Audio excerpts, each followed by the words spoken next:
Alert આપ્યું છે અને એલર્ટને પગલે જે પ્રકારની સ્થિતિ અમદાવાદમાં જોવા મળી રહી છે, કહી શકાય કે સિઝનની અંદર સૌથી વધુ વરસાદ આજના દિવસે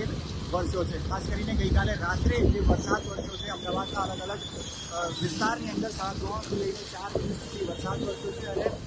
રાત્રે પડેલા વરસાદને કારણે સવારે પણ જે પ્રકારની સ્થિતિ અમદાવાદના રોડ ઉપર જોવા મળી રહી છે, કહી શકાય કે અમદાવાદ મ્યુનિસિપલ કોર્પોરેશન જે પ્રકારે વરસાદ દરમિયાન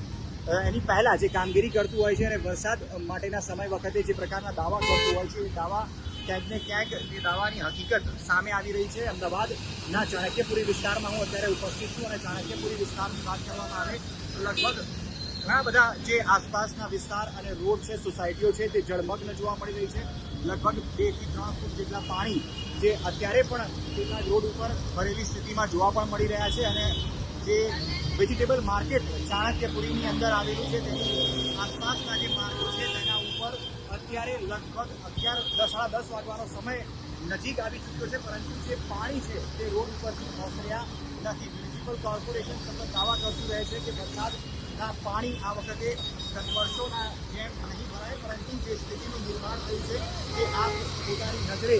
ગુજરાત તકની ઉપર નિહાળી શકો છો. અને વહેલી સવારે આજે જન્માષ્ટમીનો તહેવાર છે, સરકારી ઓફિસીસ અને ખાસ કરીને ઘણી બધી પ્રાઇવેટ ઓફિસીસમાં રજાનો માહોલ છે, પરંતુ કેટલીક જે ઓફિસો ચાલુ છે ત્યારે સવારે જે લોકો પોતાની ઓફિસ જવા માટે નીકળી રહ્યા છે તેમને મુશ્કેલીનો સામનો કરવો પડી રહ્યો છે. 4 વ્હીલર હોય, 2 વ્હીલર હોય કે ઓટો રિક્ષા ચાલક હોય કે પછી પોતાની ઓફિસ જતા કેટલાક જે લોકો હોય તેમની હાથોમાં છત્રી જરૂરથી જોવા મળી રહી છે.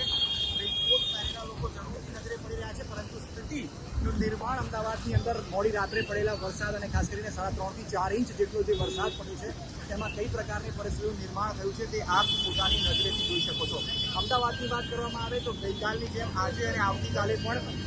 હવામાન વિભાગ તરફથી ઓરેન્જ એલર્ટ આપવામાં આવ્યું છે અને આ ઓરેન્જ એલર્ટને પગલે આગામી 48 કલાક અમદાવાદની અંદર આ જ પ્રકારે રહી શકે છે તે પ્રકારની આગાહી હવામાન વિભાગે કરી છે. અને જો ગુજરાતની પણ વાત કરવામાં આવે તો દક્ષિણ અને સૌરાષ્ટ્ર સમેત ઉત્તર મધ્ય ગુજરાતની અંદર પણ હવામાન વિભાગે આગામી 3 દિવસ સાર્વત્રિક વરસાદનું એલર્ટ આપ્યું છે. આ સાથે જે પ્રકારે ગુજરાતના અલગ અલગ વિસ્તારોમાં વરસાદ વરસ્યો છે તેને જોતા ગૃહમંત્રી અમિત શાહે પોતે મુખ્યમંત્રી ભૂપેન્દ્ર પટેલની વાતચીત કરી છે અને તમામ પ્રકારની જરૂરી સહાયતા આપવા માટે તેમને આશ્વસ્ત કર્યા છે. સાથે જ ગૃહમંત્રીની વાતચીત બાદ સીએમ ભૂપેન્દ્ર પટેલે પણ ગુજરાતના અલગ અલગ 7 જેટલા જિલ્લા કલેક્ટરોને એલર્ટ રહેવાનો આદેશ આપ્યો છે. ગુજરાત અમદાવાદ.